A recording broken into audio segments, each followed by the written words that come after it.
قرآن میں متشابہات اور حروف مقطعات کی قیامت تک کے انسانوں کے لیے دعویٰ کو مشکوک نہیں کر دیتی؟ کیا اس طرح کی آیات سلمان رشدی جیسے فتنوں کا باعث نہیں بنتی؟ آپ کو پتہ ہی نہیں ہے کہ سلمان رشدی کا مسئلہ کیا تھا. یہ سلمان رشدی کا نام لے کے ہی آپ نے معاملے کو خود ایمبیگوس کر دیا. سلمان رشدی کو تو یہ مسئلہ ہی نہیں ہے، نہ متشابہات سے نہ حروف مقطعات سے. اس کا تو مقدمہ ہی کچھ اور ہے. اس کا مقدمہ قرآن میں تو نہیں ہے، اس کا مقدمہ تو احادیث کے پوائنٹ آف ویو سے وہ چیز ہی کچھ اور ہے. سلمان رشدی کی کتاب سٹینک ورسز کے اوپر میں نے پوری ویڈیو ریکارڈ کروا دی ہے، وہ آپ دیکھ لیں. پہلے تو آپ سمجھیں اس کا مسئلہ کیا ہے. یہ متشابہات اور حروف مقطعات تو چیز ہی کچھ اور ہے. اس کو تو کبھی بھی کسی نے تختہ مشق بنایا ہی نہیں ہے. متشابہات ہی ہوں گے نا میرے بھائی. لیس کمثلہ شیء، اللہ کی مثل جب کوئی شے ہی نہیں ہے، ہم آپ کو کیسے اللہ کی کوئی مثال بیان کر سکتے ہیں؟ متشابہ آیات کا مطلب کیا ہے پہلے یہ سمجھیں. متشابہ کا مطلب یہ نہیں کہ شک میں ڈالنے والی. متشابہ عربی میں کہتے ہیں ریزمبلنس، ملتی جلتی چیز. دودھ کا سفید ہونا اور چونے کا سفید ہونا یہ متشابہ ہے، ایک دوسرے سے ملتا ہے. لیکن دودھ اور چیز ہے، چونا اور چیز ہے. ٹھیک ہے، وہ چیک کرنے سے پتا چلے گا. متشابہ کا لفظ سورہ بقرہ میں آیا کہ جنت میں ان کو وہ فروٹ دیے جائیں گے جو متشابہ ہوں گے دنیا کے فروٹوں کے ساتھ. تو جنتی کہیں گے ہمیں تو وہی رزق دیا گیا. تو اللہ تعالیٰ فرما رہا ہے یہ اس کے متشابہ ہوگا رزق. وہ تو جب کھائیں گے تو پتا چلے گا کہ یہ والا آم جو جنت میں ٹیسٹ دے رہا ہے دنیا کے آم سے بہت مختلف ہے. اچھا، دیا کیوں جائے گا؟ اس کے پیچھے ریزن یہ ہے کہ دنیا میں آپ دسترخوان پہ بیٹھے ہوئے سب سے پہلے اس چیز کو ہاتھ ڈالتے ہیں جس سے آپ فیملیئر ہو.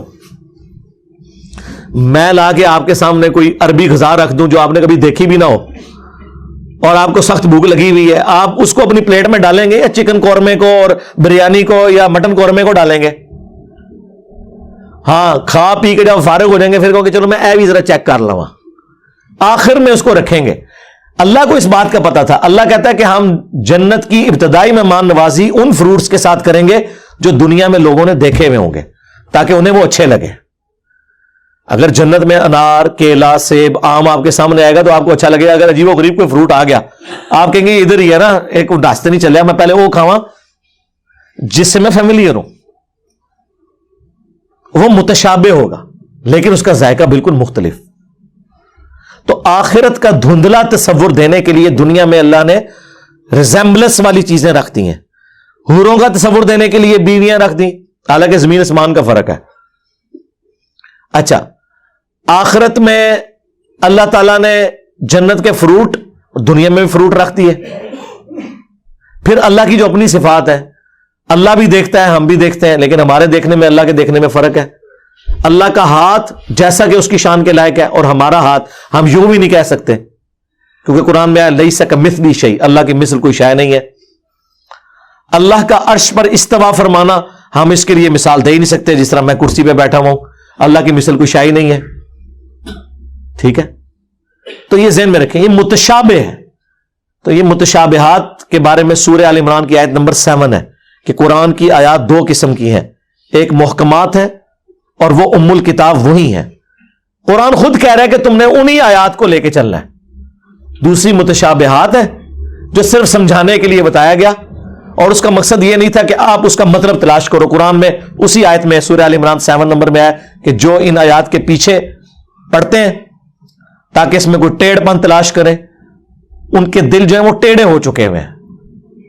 اور اہل ایمان کی نشانی یہ ہے کہ وہ کہتے ہیں سب کچھ ہمارے رب کی طرف سے ہے، ہم ان پر ایمان رکھتے ہیں اور وہ اللہ سے دعا کرتے ہیں ربنا لا تزغ قلوبنا بعد اذ ہدیتنا وہب لنا من لدنک رحمہ انک انت الوہاب.